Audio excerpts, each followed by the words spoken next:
This is a good place to start. Welcome to the Aeon Future Health Podcast. I think this is a really exciting one because this is a person that needs no introduction. I do need. It's Jess. Hey, there you go. That's easy. So it's Jess. We're going to leave it at that. No, Jessica Jansen. I mean, you're an author, you're a philanthropist, you're a mother, you're a hard worker, you're a former fitness. I mean, there's so much in your repertoire. But why don't you take a few minutes to maybe just give like the 20,000 foot overview about who you are? Okay. I also just want to preface the crew that's shooting this. They're like, you have to take out your blue gum. I was like, y'all, I can't. Like, I'm neurodivergent. I have ADHD. I'm not taking it out. So if you hear the schmacking, I've given you the warning. I'd also like to make note somewhere you need to put this in that I was not aware that this was going to be this big of a deal. And I'm like, I'm repping another fitness brand. My sweatshirt's dirty. Why, Justin? Were you in this? Anyways. I know. Listen, if you're listening in the audio version, you got to check out our YouTube channel and see what she's talking about because I'm sorry. You know, warning. It's a production. It's a whole thing. Yeah. But I'm grateful to be here. Next time, I will not just wear a hoodie and my workout clothes. It's like, I'll just work out and then I'll go into the thing because we're just going to record. So I'm Jess. I love chewing blue gum. That's my signature move. I would one day love to be sponsored by this company because I go through a lot of gum in my household. But you said it. I mean, a wife, mother to 3, small business owner, speaker, author, coach, philanthropist. That's a high level. At the heart of it, I'm a woman that wants to help others access abundant joy. I do that through my work and through our charity foundation that my husband and I founded. I'm born and raised just outside of Winnipeg. My parents are a farming family. And then I moved to Calgary 17 years ago, and this is where I call home. I'm obsessed. I love the city. I love the people in it. I love the community. And you can see me bouncing around or follow me on Instagram to see all the crazy because no day's ever the same, which is what I love. And we'll get to your journey with Aeon in a little bit. But longevity is nothing without taking care of your mental health, your physical health, your relationships. And that's what I really wanted to bring you on for the podcast for, is to really go deep about how it's a holistic thing. It's not just take these supplements and everything is solved, or take lose this weight and you're all of a sudden better. Correct. Like people, how many times have we heard people say, I lost the weight and I was still unhappy? For me, it comes down to 4 things. There's your physical health, like working out, feeling good, taking care of your body. There's your mental health. And even more so, I've really started geeking out on brain health, like what does that look like?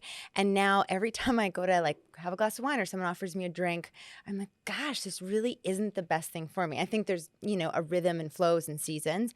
So you've got your physical, you've got your mental or brain health.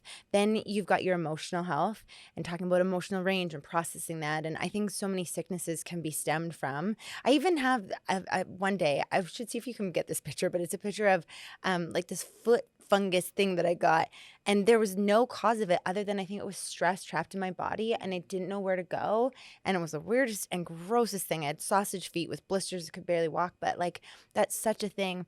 And last but not least, I think there's our soul health. So like there's this wide breadth, and I think too, the reason why I started at Aeon and I was so excited to be here was I really wanted to optimize my health. I think lots of people are in good-ish health, but I'm like, how do I optimize so I really can bring the best to my everyday?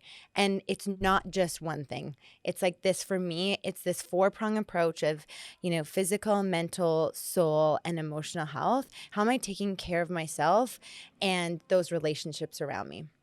So I want to go back. Like, obviously, this has been a journey to figure out those 4 prongs and everything like that. But go back to when you were on that farm outside of, Winnipeg and everything. Like, what kind of kid were you? Like, what did it look like for that kind of stuff? Yeah. There's this joke in the family. I for sure got spoiled because I had 2 brothers. So I was typically in the kitchen with my mom.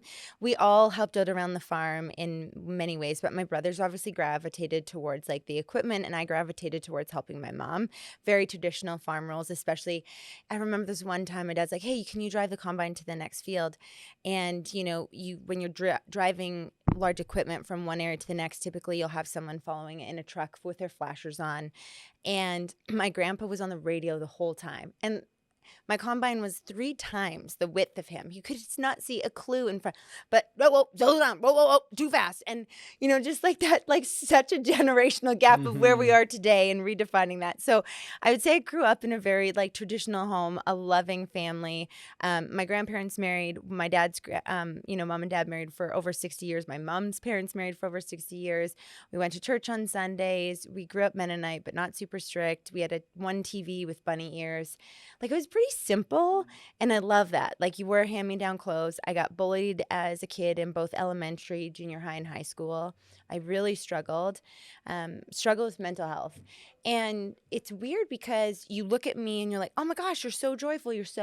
I still battle this out. And I had a meeting with someone from your team here, one of the doctors, and in spring of this year of 2020, in 2023, I was like, I'm not okay.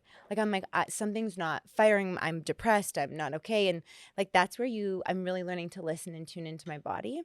But in high school, I really struggled with suicide ideation. And I did attempt suicide in grade 11. And thankfully, my mom found me right away. I'd overdosed on a bottle of pills and rushed me into the hospital in Winnipeg. And so I grew up with this amazing family, but I think there's some things in my brain that weren't wired, and I felt like different on the outside. And now there's language for it. Like, I'm neurodivergent. I have ADHD. The way I process or show up, or I can't sit still, I feel way more comfortable in my body. But for a long time, like, people would be like, oh, you're razzle dazzle and your energy's crazy and don't be too loud, or lots of times very strong females growing up will be told, don't be too bossy. Mm-hmm. Don't shine too bright.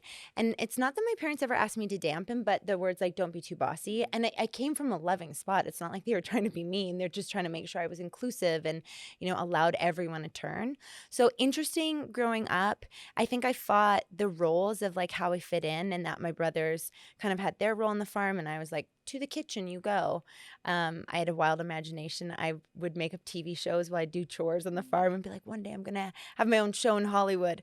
And then I went to college. I hated it. I struggled so much through because school's not wired for someone that learns like me. I think the professors basically were like, graduate, get out of here. And I took a chance on an opportunity in Calgary. I'd broken up with my boyfriend who lived a mile down the road, and we had been on again, off again. And I just remember breaking up with him and being like, if you break up, like, we've done this a lot. I really remember standing in my worth in that moment, being like, if you break up, I won't trust that we can actually make this work, because we've done this so many times. And he was like, I'm done. And so literally 4 months later, packed my bags, moved to Calgary. And then again, you struggle to find your footing, and you're trying to make this a home, and I didn't know anybody. I came here, $300. I used a line of credit and credit card, so stupid, so dumb. And my dad, I remember they bought me tools as my housewarming gift. I was like, you did that because it's a farm write-off. It wasn't a new TV or new clothes or whatever. Sure. And it's been a journey the last 17 years, but I met my husband. I found my voice.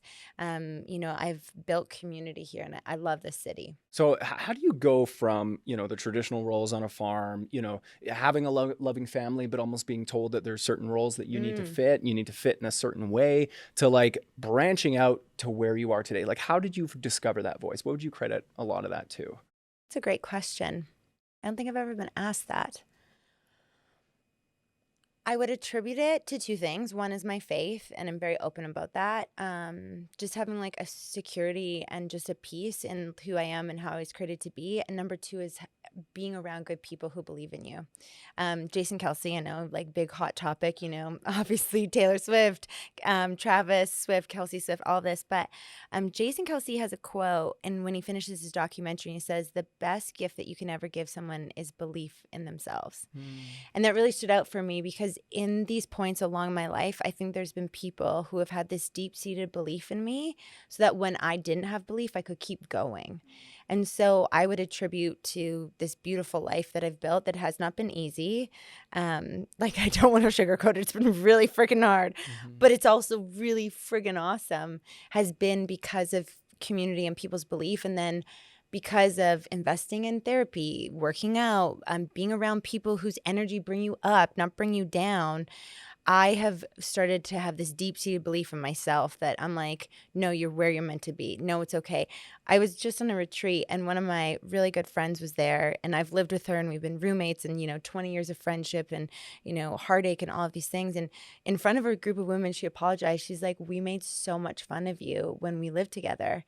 And she's like, I so understand that it's like you're neurodivergent and you process your brain's winds differently. Like we didn't have language for it 25 years ago. But like good people have come alongside me and been like, oh, you're not weird or crazy or different. You're just Jess. Keep being Jess.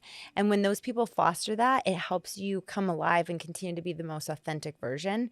And the more real I am then when I'm not trying to dampen who I am or to fit in or to make other people feel comfortable, the better my life is. Was there ever a point in your life where you felt that you didn't give yourself permission to be who you were? Oh, for sure. Even sometimes now, like I'm very active on social media. You can follow me at the Jessica Jansen on Instagram. I'd love to be on TikTok, but I cannot keep up. There's too many damn platforms with Threads and LinkedIn and all the things.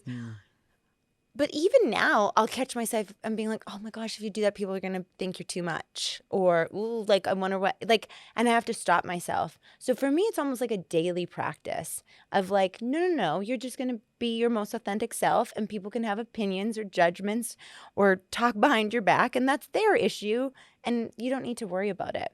So it's been a lifelong practice, but definitely there's been a shift.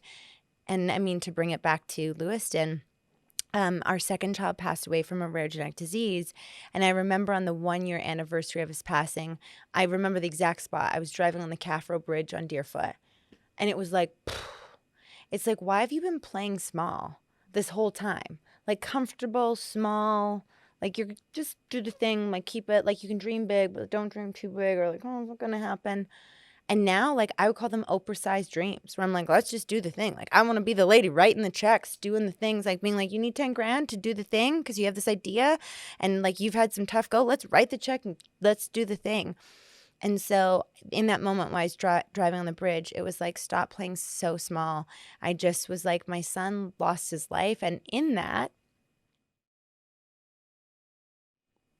it was absolutely hard and horrible and terrible as it is. I feel like I found mine. Like I found my voice. And so that's one of the things I want to inspire people. It's like, why do we wait for death to be knocking at our door to like really unlock who we are, what we're meant to do, how we're meant to show up in the world? I don't want to encourage you to be me. Don't be me. It's exhausting and it's probably not for you. Be you. And I'm going to be me. And the more I'm me, the better it is. And I would just say the more you're you. So this is never a message about be more like me. It's a message of just like be the best version of yourself. So we are here today, early December. Yeah. I know November 22nd is a big day for you. Yeah. Are you able to share a little bit more about Lewiston and how maybe you've been inspiring other people to work through their grief? So in 2016, we delivered a healthy baby boy. And I say we, I did all the frickin' work. Like my husband gets no credit for that. He rubbed my back and held my hand and like got me like red Gatorade. I did all the frickin' work there. So we have this amazing little baby boy. I pushed 3 times. He was out. Like I'm just like, boom, nurses, break my water, gonna, go into the shower and I'll labor and I'm gonna push this baby and it comes out. Literally, that's exactly what happened. And so we get home from the hospital the same day. I'm at home watching NHL, Western hockey, like playoffs. We're doing the thing. We're eating pizza. I'm sitting in a diaper holding a newborn baby and my in-laws are watching the hockey game, like wild. So you just think like you're just like through it. And at the 2-month mark, Lewiston goes limp and he was also really colicky. So we took him to a chiro to see if that was a thing. And she identified labored breathing, mottled skin, and that she didn't want to treat him for the colic. That's the reason why I'd gone into a chiro. And so we spend the next 6 days in the Winnipeg hospital. We were visiting my family in Winnipeg. And so we spent the next 6 days there. No answers. Come back to Calgary. We do all the same tests, everything on repeat. And the doctor here at Alberta Children's Hospital goes, I'm really sorry, but we think your son has spinal muscular atrophy. I'm like, okay, no big deal. 99% of the people have not heard of it because it's a rare genetic disease. I was like, no biggie. I've now helped this family for 9 years. We had just finished fundraising $44,000 for a wheelchair accessible van. And I was really familiar. This family had 2 kids, a Sean and Shania. I'm still friends with them. They're amazing. And they're now in college. But they were told life expectancy of high school. They've obviously surpassed that.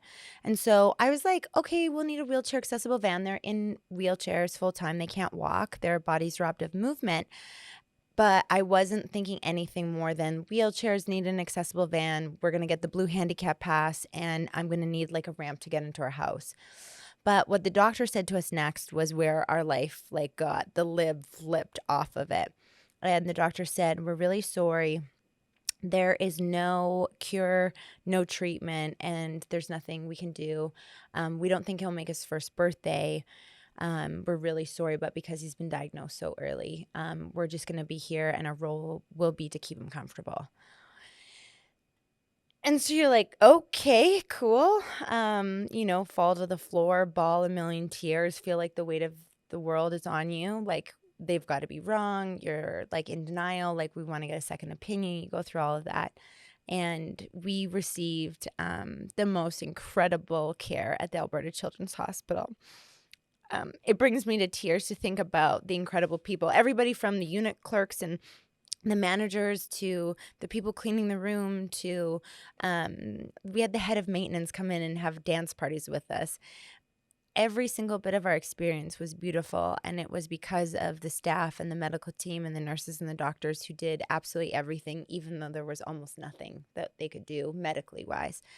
And so we spent 4 months kind of bouncing between the unit and ICU, and eventually we landed in Rotary Flames. It's one of only 7 children's hospices across Canada, and we spent our last days with our son there. And a part of us held out on belief that we could like maybe go home. But man, just as he would get good, like something would shift, and he kind of had like a crash about a week before November 22nd.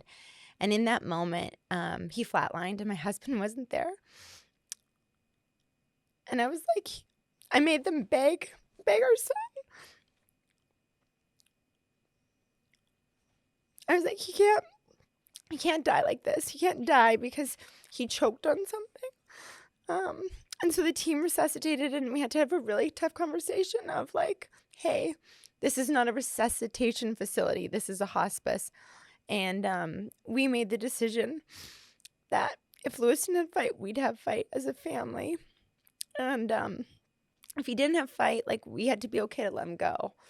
And I mean, we probably could have done a million and bajillion surgeries, and you can trach and you can do all these crazy things, but man, he was just fighting for every breath. And so to watch your kid fight for like the next breath and to watch them, it was hard. And so we made peace with that decision.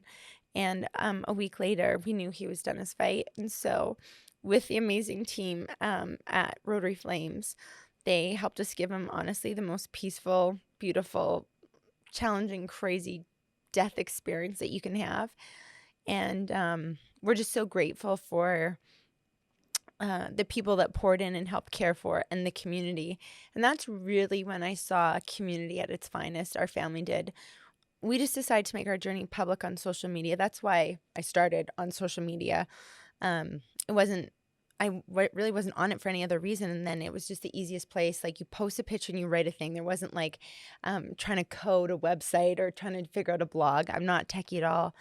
And this community of strangers just showed up. Like, people would be dropping off packages of homemade gluten-free baked muffins and these kind things and special veggie trays for our daughter. And I just was blown away by strangers' kindness. They just wanted to help. Friends took care of our yard work and, winterizing our home because we were in the hospice. And so it was a wild journey, and the doctors were right. There was nothing they could do. A lot has changed with spinal muscular atrophy in 7, almost 8 years since our son has passed, which is so cool. Like, I believe in my lifetime we'll see a cure. And kids that were dying, like my son, they're now getting they're born.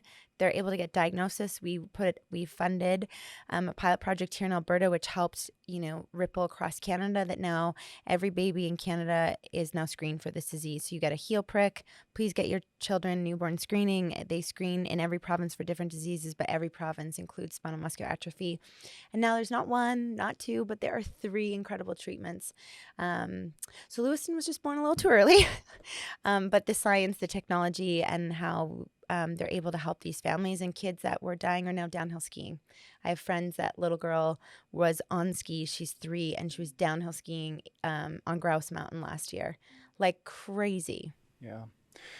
I want to touch on something you said a little bit about the community aspect. But before we get there, like, I think we need to just pause and say the work you have done for this cause has been inspirational to see.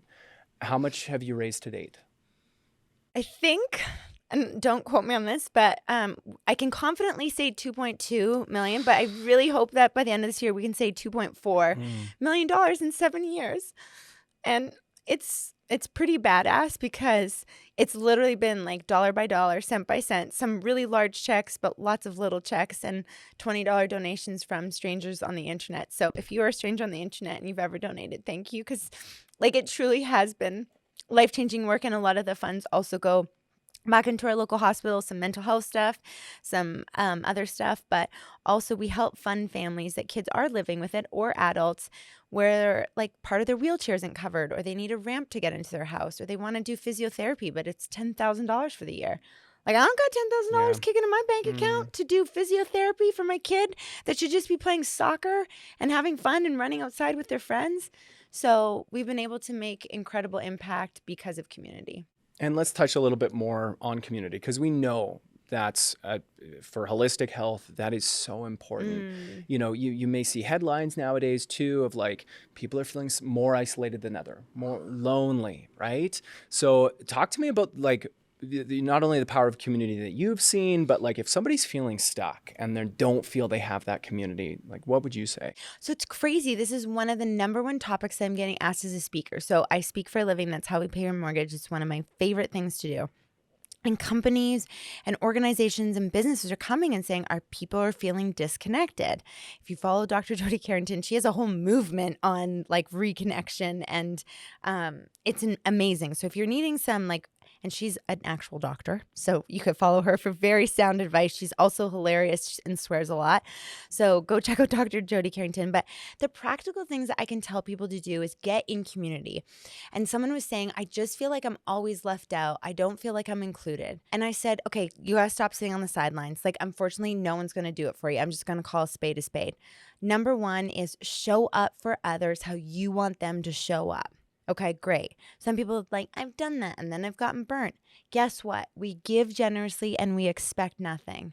I'm going to just give generously, and maybe it's going to work, or maybe you're just going to totally take it and run. That's for you to figure out, not for me. And this one has been a long time lesson learning. I have lots of like hurt and like, but I did the thing and then they didn't include me. And I thought because I did like, stop it. We're grown adults, like do the thing. And so now when I show up, I'm just going to give generously, expect nothing.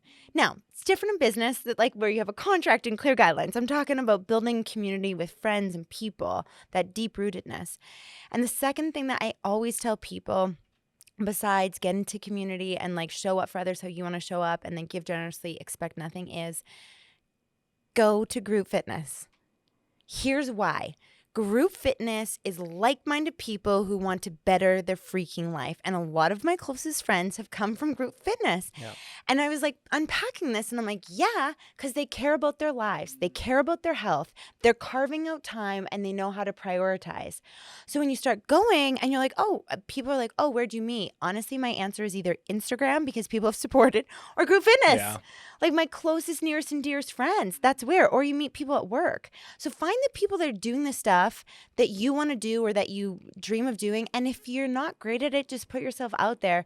And the right people will come alongside you and rock your world. I'm really curious, your journey with what happened with your son, how did that affect your marriage? How long we got? Oh, man. Okay, I'm married to Hot Ronnie. So if you follow me on social, and literally people will come up to him now and be like, oh my gosh, it's Hot Ronnie. And I think you could collectively agree Oh, yeah. he's hot. He is. He's a handsome gentleman. You posted a thing today on social and he didn't write Hot Ronnie. And so on mine, I reposted and I wrote the words Hot Ronnie. So I'm married to Hot Ronnie. He was the guy in my office. We're polar opposites. He's quiet, shy, and private. Yet when that guy comes alive, like he puts me to shame. Like people are like, what? I had no idea that could come out of Ronnie. It's just that I shine really bright. So he just like takes a like laid back role. He's the funnest guy. So we've been married now for 10 years. We got married in July 2013. And my husband has a crazy story. It could be turned into a movie, honestly, but he's lost 2 dads, both to car accidents. He overcame a drug overdose on meth. He was battling drug and alcohol addiction. And he has been off of drugs, drug-free for 11, maybe 12 years now, which is 13, 14, almost 14 years. Like, I mean, hot dang, the guy's done the work. And you want to talk about someone that will like roll up their sleeves and do the work, that's it. But we didn't start off on just like this perfect like world. We got married 6 months later. His dad gets into a car accident, dies in Mexico. It's a whole schmozzle. We then get this insane bill of $18,000. We're not making ends meet. He's starting up a new business. Like we have no idea what we're doing. And thankfully my parents are amazing. And I like ran away from my husband. And I didn't even have money to buy the flight. I had to ask mom and dad to put me on a flight. And my dad's like, I think this is just a miscommunication and we need to like figure this out. So we communicate and figure it out. And then when stuff with Lewiston happens, that was 3 years in. We are really united in tragedy and in the pressure cooker. But I think it's in the aftermath that we both process so differently. So I would say the first 2 years were really, really, really hard. I needed to express my grief outwardly, and mine was very public. I used Instagram as a journal. I cried on Instagram. I shared the things I wanted to do. I talked lots about it. And Ronnie just wanted to keep everything safe and close. And so you think your way is the right way. You don't get why they're not doing it the way you're doing it. Like after Lewiston died, we went to Hawaii, just him and I, and he brought like grief books and he wanted to roll up and sit in a room and like be doing, and I'm like, what the actual? No. And so we're very different that way. We've invested in therapy. In 2018, I put our business bank account into overdraft to go to a marriage conference, and that for us was a shifting moment. My mom came in and looked after our daughter, and Ronnie was so mad at me. It was the first time we'd ever put our business bank account now in withdrawal. Now it's there all the time. So it's just really common for us. You know, I'm like, honey, I've got another investment. I'm sure we'll make it back and everything's going to be fine. And he's like, oh, God, like, when is this going to end, Jensen? But like I made that investment and he goes to me, this, I'll never forget it. He goes, I'm so mad at you right now. And I can't believe you did this without asking me and you just did it without my permission. And like, it just doesn't make any sense. But he was like, I will go all in with you. And he really did. At the marriage conference, he unleashed it all. He said that he was mad that we started a foundation. He said that he was mad at SMA. He was mad that I would pour so much time into something that robbed us of having our son. And so we were just like in such different areas. And what we've both learned is like communication is friggin' key. We both want to grow together, but it's going to look different because of how we're wired, what makes us tick, what works for us. And a lot of therapy. It was our therapist who, like, when she identified, and even I just got diagnosed with ADHD in the last few years, so we didn't have language even for 10 years. For me, I need all these dopamine hits, and for me, that's like in how I dream. Even when I'm dreaming, that's a dopamine hit for my body, and I can't access dopamine the regular way that, you know, people that don't have ADHD do. And so if you don't understand that, people are like, you're freaking crazy. But for me, I just need to speak it out loud. And the therapist was like, just let her dream. That's part of her dopamine hits. And she goes, it doesn't mean you have to do it or you'll figure it out or it's actually going to happen. And I think when she gave Ronnie that permission, he kind of was like, oh, we're going to be okay. Like, okay. And also I'm like, no, but for real, we're actually going to go do the things. Yeah. And so it has been a journey. It's been a lot of heartache. Even just last year, a year ago, in fall, we were at each other. We weren't even talking to each other, communicating. And it kind of like blows up in your face. Like you're living with your children. We're not even talking. We'd sit at the dinner table and be in the same bed. Neither of us wanted to go downstairs to the guest bedroom because we have a really comfortable mattress. I'm like, no, I'm not leaving. I'm not leaving.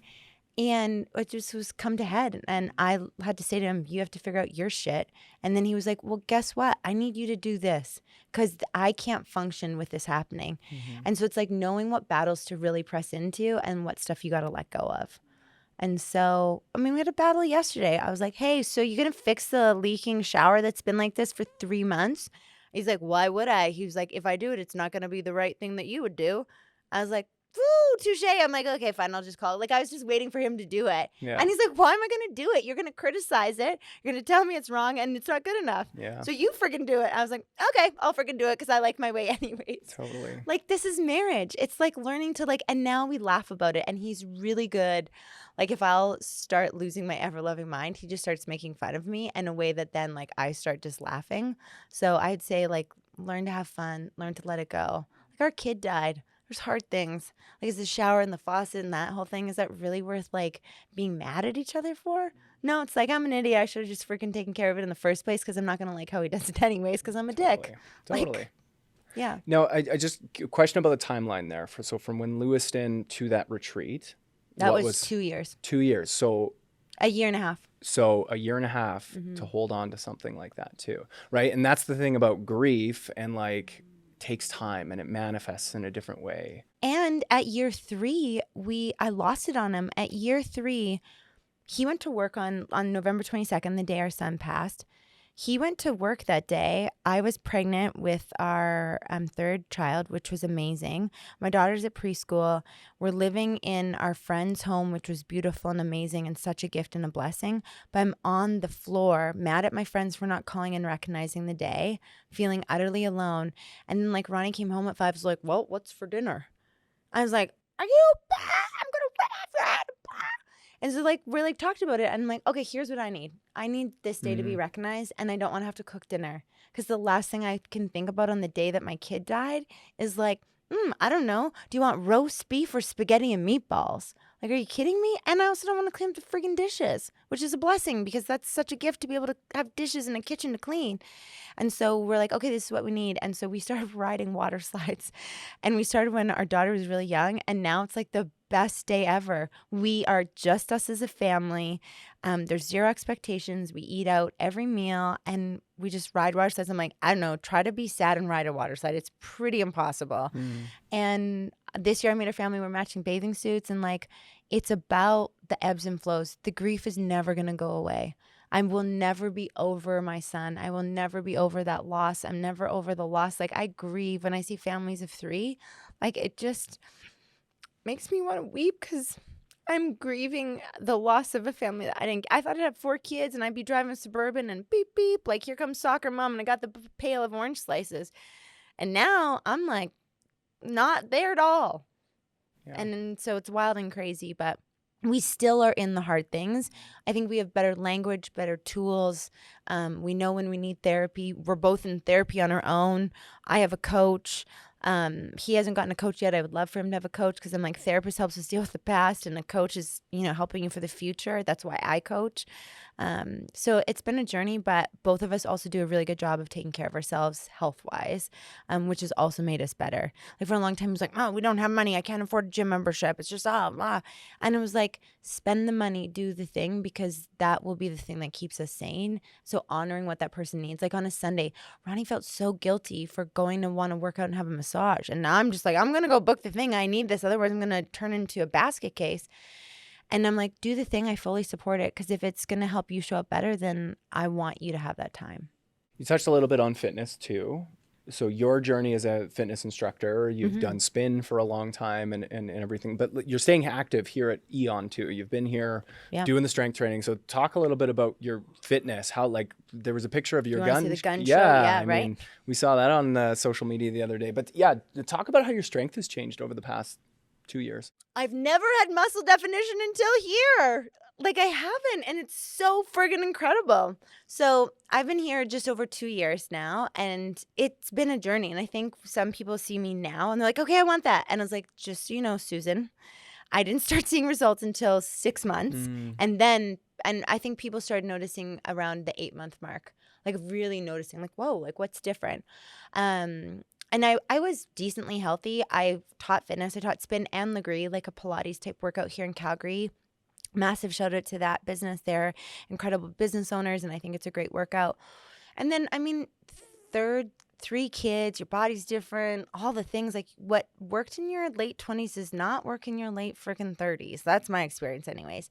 And I'm going to show you that picture I just pulled up for another friend. I've been as heavy as 210 pounds just because I wasn't healthy. I was drinking like 6 Diet Pepsis a day, like all the aspartame, like eating like a Starbucks caramel macchiato latte, like just bad, and a scone. And I was like, oh, it's a scone. It's not a donut. Like same thing. So I've been here for 2 years, and I think because I've been able to do very targeted efforts, and I've really cleaned up my diet, like nutrition is super key, reduced alcohol, like I have seen muscle definitions, and I love working out here because the ARX workout, which it's like a love-hate. I think almost every client could say that. Be like, damn this machine. But every time I look at my muscles, I'm like, give me more of the machine. But the ARX, it's like, I don't know, it takes me 10 minutes and I do my arms, my chest, my legs, and my hams, and I'm out. And then I do 15 minutes, 10 minutes of cardio.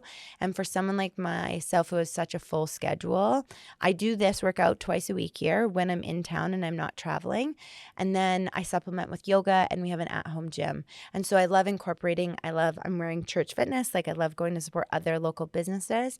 So I do what I can where I'm at. And sometimes I'm just doing 10,000 steps in a day. Then I'll be like, I was waiting for someone. I'm like, I'm just going to do some squats. So I'm just trying to move my body. And I think when you have a child that was robbed of movement, like everything, just like I do not take the elevator. I don't think I've taken it in almost 2 years.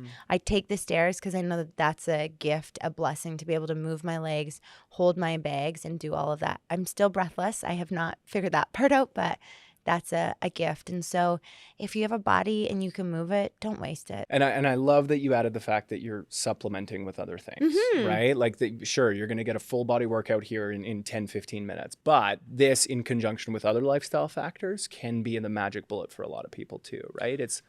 Well, and I would say this is what I would knock Aeon with. I would say, you guys, figure it out. But I was coming here, and then I was forgetting to stretch. I just cut out stretching because I do like a weight type workout, then you do cardio, and then you go straight into a technology, which is amazing, like the Balancer Pro or red light therapy or the sauna. But I used to go to the gym or after a night stretch for 20 minutes. So my hamstrings were crazy, and my body craved yoga. So I'm doing yoga twice a week.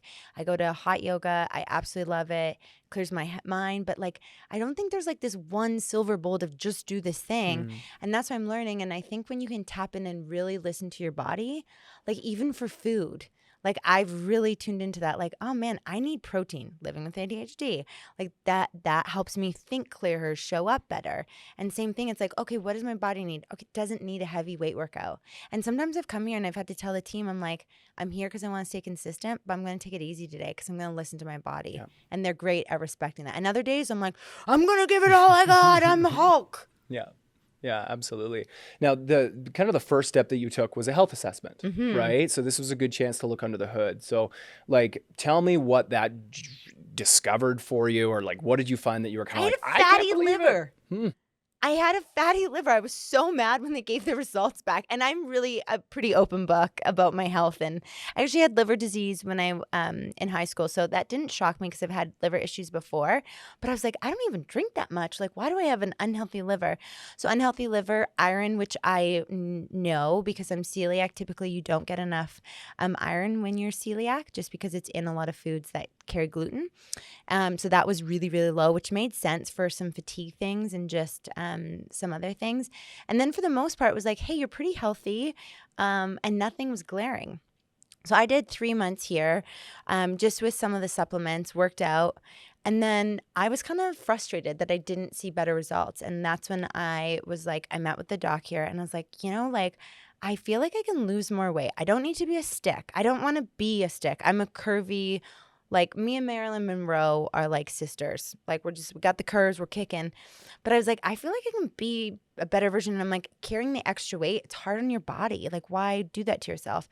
And so we looked at my sugar levels and insulin resistant. I wore CGM, like where you pop that on and you can measure, your sugar spikes. And that was really pretty normal. And so then we took it a step further and we said the next option is for you to use medication to help with weight loss. And I've shared this with you before offline. There's a lot of shame around it. Like, I think as a woman who you're like, but I eat the kale salad and I drink the green juice and I've been working out 3 times a week. Like, why can't I do it? And I felt like a failure for a long time. And there was a lot of shame around it. And then people were like, no, you're not disclosing. So full disclosure, I used a medication for weight loss here. And I've gone off of it and I've gone back on it. Over the holidays, I was like, oh my gosh, I think I need to go on it. I don't want to gain the holiday weight because it is such a thing.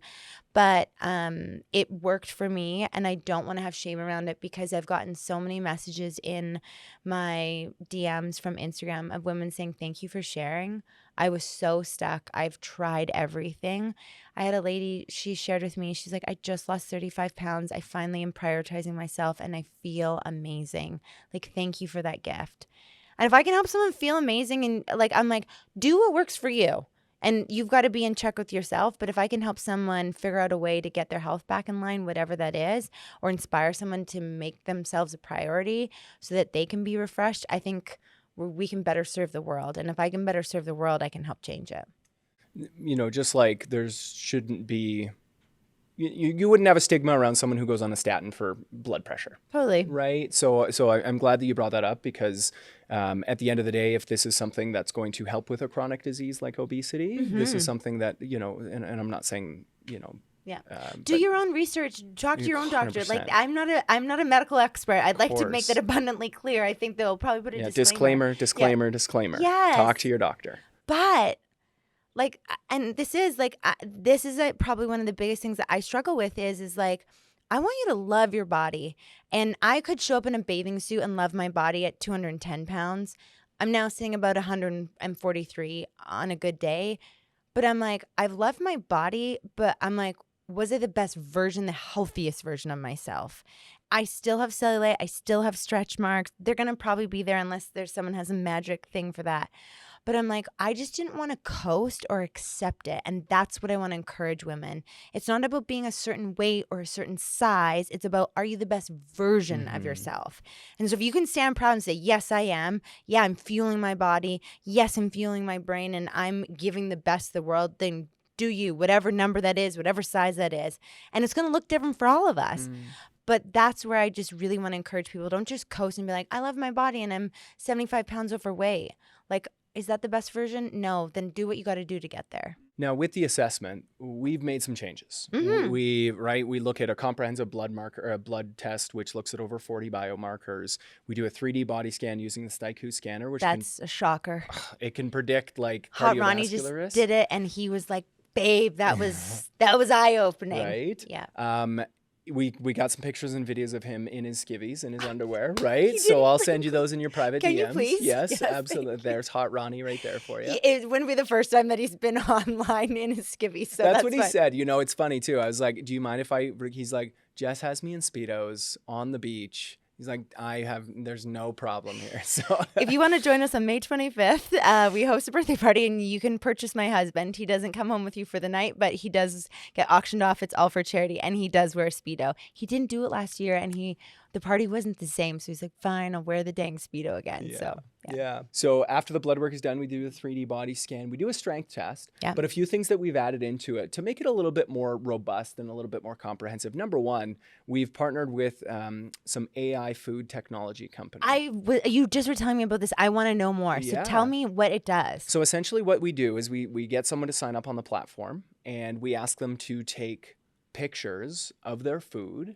And then AI technology, leveraging AI technology at this clinic. We do AI workouts. We're doing AI, everything like that. But what it'll do is it'll give you an idea not only of your macros, so your proteins, fats, carbs, calories, but it'll also look at things like is this more or less processed food? Like, it's really, really interesting to see. And then you meet with a nutrition coach to basically say, hey, this is what we found in your week-long report. So we'll ask people to track their food for like a week. For a week, okay. For a week, so that we can get a good picture as to, what their habits are and everything like that. Okay, here's your report. Here's what we found, right? Are you taking a picture of like your coffee, like, and like what you're having for breakfast? Like the whole kit? Absolutely. See, like I we're going to talk about this offline, but I'm just like, dang, like if that is an insight at its finest, because it is exhausting, like calorie counting, whatever. And I think there's so much beauty in AI. How do we utilize this to be better? Mm-hmm. Yeah. And like, again, numbers aren't everything, and it's not an equation that we're trying to get you at or anything like that, but it's understanding not only that side of it, but also the ingredients that are coming out of it too, right? To just get a better picture for your overall health and how it can be applicable for you in the future. Mm-hmm. So that's one thing that we've added, is this AI technology kind of food support. And then number 2 is that we're doing more fitness testing and mobility testing with predictors for longevity. So things like grip strength, right? This is actually a really good indicator for people as they get into their later years, right? Like gripping a handrail. Think about it, right? If you have to get yourself upstairs and you don't have the grip strength to get up there, right? I was thinking about my grandma and like how she's like, can you open the pickles for me? Like, her That's old. Right. And so I'm like, yeah, of course I'll open the pickles. You're 90 years old, Grams. Like, I got you. Mm-hmm. But I was just like, man, I'm so thankful. I feel like I have strong hands, but like, yeah, that's crazy that's a predictor, and it makes so much sense. That's right. Another one that we're looking, like a sit to stand test. Right? So imagine, heaven forbid, you fall in your 80s, 90s. How are you going to get back up? Right? So to see where we are today and assess that, and to say, okay, this is what we found after your testing, right? This can help predict, your longevity down the road too. Mm-hmm. Then from there, once you're all done, you'll have the analysis from our medical team. So our co-care team, naturopathic doctors and medical doctors, because we really feel that bridges a gap. That's why I love it here. Yeah. So you're not just getting like the medical side of things, you're also getting that naturopathic side as well. We'll work with nutrition coaches, fitness coaches, and get that holistic approach. So your husband has gone through this now because, this is something that we gifted to you so that you could gift to him. This is something that the whole dang family's getting involved now. Right? I was like, you're not going to be able to shake us. We're like a bad stench that just is going to linger. Yeah. No, I was so fortunate. I would call myself an ambassador of Aeon. So I've been able to work out here.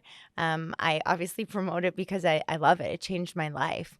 And I was saying to you, I was like, the shift that's happened in me physically, but also mentally, has been so huge, and ebbed and flowed. Life is a roller coaster. You're doing amazing, and then you run into a hard thing. But it was such a blessing when you're like, hey, we're changing this health assessment. We'd love to walk someone through it. I was like, oh my gosh, please, can we do Hot Ronnie? He was so pumped because he's like, you always get all the cool things. I was like, I share some of them, but he was so excited to be here. So thank you for that gift, for sure. Of course. Mm-hmm. Well, Jess, I want to acknowledge you. I want to give you the praise that you deserve for constantly showing up, not only for yourself, but for your husband, your family, your kids, and your community. You are building something really, really special here. Thank and you. 2.4 mil is well, nothing almost, to sneeze at, right? So I really want to acknowledge you for constantly showing up. And that is something that helps build community in our small, like Calgary's big, but it's small. It is. Right? And so we thank you for showing up constantly. Thank you. I just encourage people. I think there's so many lessons that I've learned, but one of my favorites, and I just want to acknowledge you. Thank you for acknowledging me. And as a female, we're like, often we'll downplay it, but I'm like, hell no. Thank you. I'm going to take it. I've worked damn hard. And it's not just been me. It's been a community of many people that are in the wings helping me get to where we need to go. But the 3 things that I really hang on to is to show up. That's one of, I think, often the hardest part is to like put yourself out there. Then it's to do the hard work of rolling up your sleeves. But most importantly, you said it, it's just like stay consistent. If you can do that, that is the secret sauce for whatever you're facing in whatever season.